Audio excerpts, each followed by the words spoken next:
Olá, já estamos de volta com o programa Café e Cidadania, hoje falando sobre o pedágio de Indaiatuba. Marcos, você tem noção ou conhecimento de qual é o fluxo de veículos que atravessam o pedágio aqui de Indaiatuba, pelo menos dos moradores?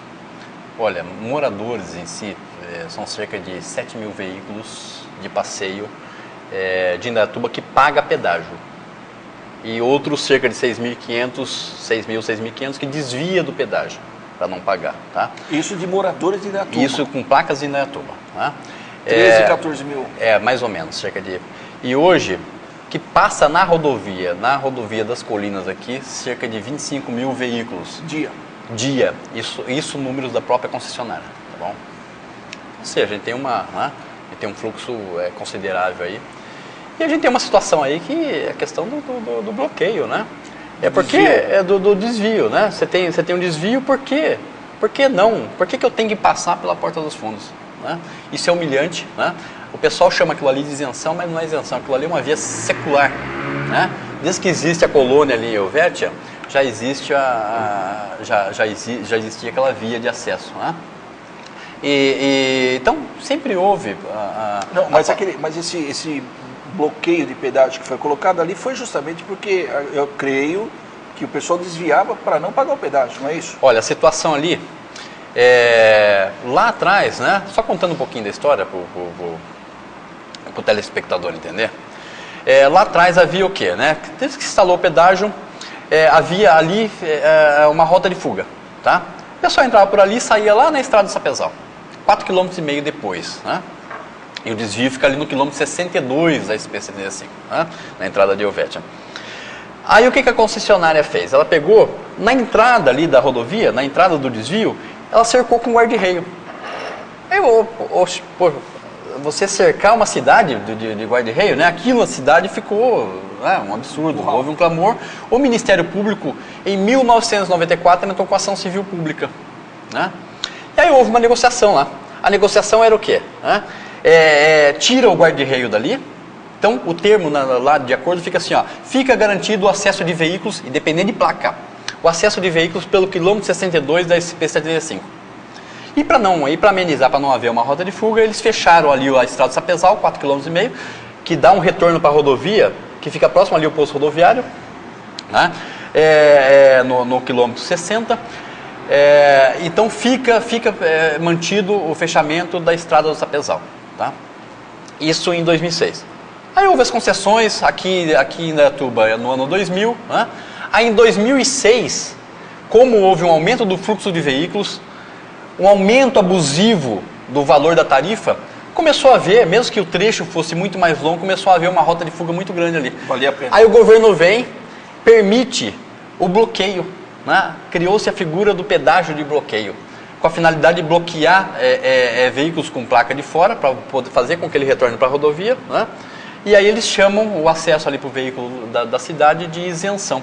Ou seja, o governo hoje desrespeita aquilo que ele assinou em 96. Aquele bloqueio ali, ele é indevido, ele é ilegal. O governo do Estado de São Paulo, a municipalidade que acorde, né, fez parte do acordo, que acorde, eles estão descumprindo um acordo judicial feito em 1996. Ali o pedágio de bloqueio ele foi instalado, começou a operar em janeiro de 2007. Né? Então hoje o que a gente negocia, né, a gente quer com a Colinas? Né? Vamos lá, se isso gera, a gente não quer um impacto social também, o desgaste da malha viária, né, insegurança na cidade, né? Então a gente concorda que tem que amenizar. Então, mas essa praça de bloqueio fez com que as pessoas que fugiam do pedágio, que entravam na cidade, voltaram para a estrada. Isso gerou uma arrecadação maior para a Colinas. Sim. Você tem noção do que cerca de 6 a 7 mil veículos que desviavam com placa de fora, tá? Isso representa uma arrecadação cerca de 3 milhões mensais. Tá? Que aumentou a arrecadação. Que aumentou a arrecadação hoje. Agora vamos lá, né? Um papo de comerciante.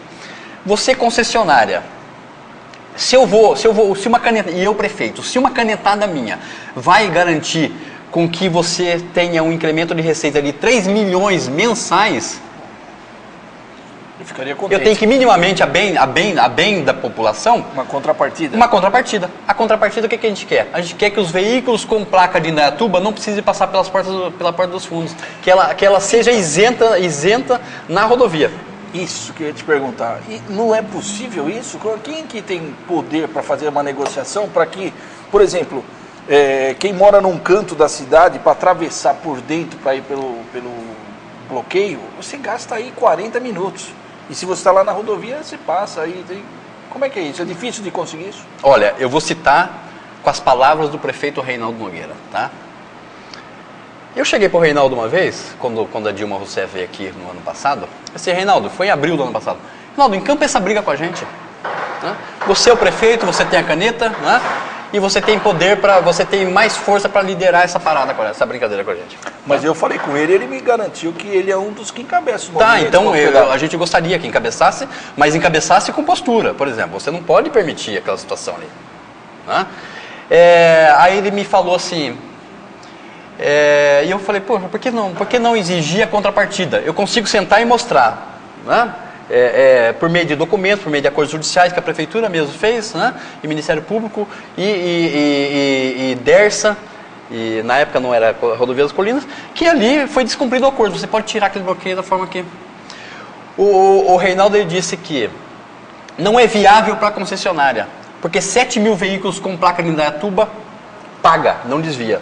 Ou seja, você abrir mão, você voltar esses veículos para a rodovia, isentar os que desviam, significa ter que dar isenção para quem paga hoje, que são cerca de 7 mil veículos com placa de Indaiatuba. Mas desse pagamento que há para a concessionária, algum valor é revertido para a cidade de Indaiatuba, não? Não, o único valor que tem revertido para a cidade de Indaiatuba é aquele valor já legal.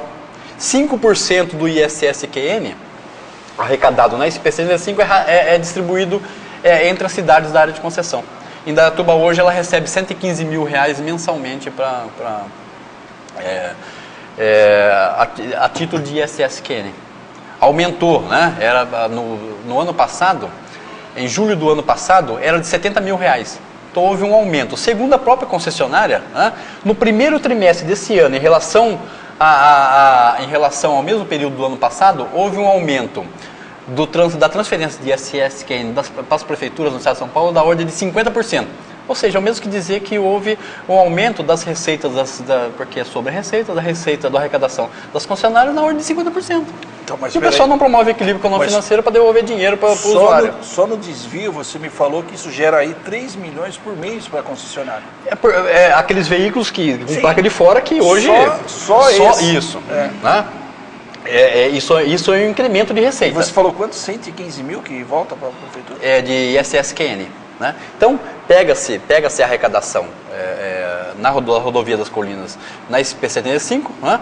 E você, 5% do faturamento você distribui entre as cidades, que vai lá, né? Eu não sei se Sorocaba recebe, acho que sim, porque está dentro do município. Sorocaba, Itu, né? Salto. O pedágio fica aqui em Indaiatuba, mas a arrecadação é geral, rateio é geral. É isso aí? Sim. Embora Itu, a maior parte das atividades do ituano é em Sorocaba, a cidade também se beneficia da arrecadação aqui da... Aí deve ser por quilômetro, né? Aí isso aí é igual. Né? Tá. A isonomia, direito de igualdade na distribuição do bolo, ela existe. Mas isso eu creio que é uma questão de legislação. Então eu entendo que parece que o executivo de Indaiatuba ele fica de mãos atadas aí nessas questões e cabe mais ao legislativo.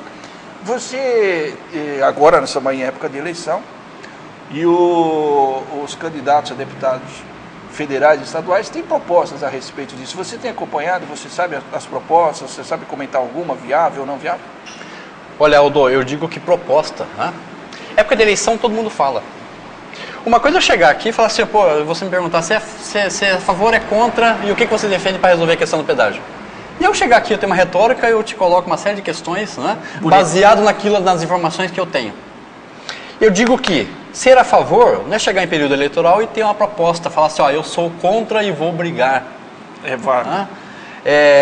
Aqui em Indaiatuba, eu tenho acompanhado na mídia aí várias pessoas falando, sendo questionado sobre pedágio, se posicionando, falando que é contra e que vai brigar de várias formas. Né? Eu só acredito naquele cara que, morador de Indaiatuba, candidato residente aqui na cidade que participou, foi convidado e participou dos movimentos. E eu posso dizer, dois. Mas nem falar nome, hein? Dois candidatos, né? Um a deputado estadual e o outro a federal, que participou ativamente das discussões. Os outros não passaram nem para ver se tinha muita gente ou bastante gente. Né? Então, ser a favor é você brigar no dia a dia. Eu não sou candidato a nada e estou nessa empreitada aí, junto com o gabinete que eu assessoro, há 1 ano e meio. E a minha luta no pedágio ela vem lá de 2000. Né? Eu já encabecei a paralisação dessa, né? Agora, no final do ano passado, em julho do ano passado e julho desse ano, eu encabecei o bloqueio na rodovia e fiz parte também, o meu carro foi ponteiro em 2001. Então a nossa luta, a nossa bandeira, ela permanece até a gente resolver o problema. Agora chegar aqui, né, é caroneiro de primeira viagem, chegar e falar assim, ó, não, o que você fez, pô? Não é o que você é a favor, o que você fez ao longo da sua trajetória política, social para resolver o problema. Olha, quem está aí, nada, né? E também não tem embasamento, fundamento que o pessoal tem desenvolvido. Isso não é que não, o governo do estado também, tá? Candidato a governo do estado. É isso que eu ia falar. Primeiro eu ia falar assim que eu sei que você é atuante, porque eu sei que você tem vários processos que você responde por conta dessa, que muitos chamam de baderna que fez para atrapalhar o trânsito, né? Então eu tenho essa ciência. Como você falou sobre o governo do estado, que eu entendo... Só interrompendo um pouquinho, nessa última vez eu sofri 3 interditos judiciais. Por ser coordenador do movimento estadual, eu fui responsabilizado por 18 rodovias no estado. Né? Está poderoso. E os interditos judiciais eles são rápidos, né? E são multas assim de 100 mil reais, né? Para tentar impedir mesmo a paralisação. Né? Então... É só um dado aí para... Né? E os interditos ele acontecem em todo o estado, tá? Não é uma questão nossa aqui.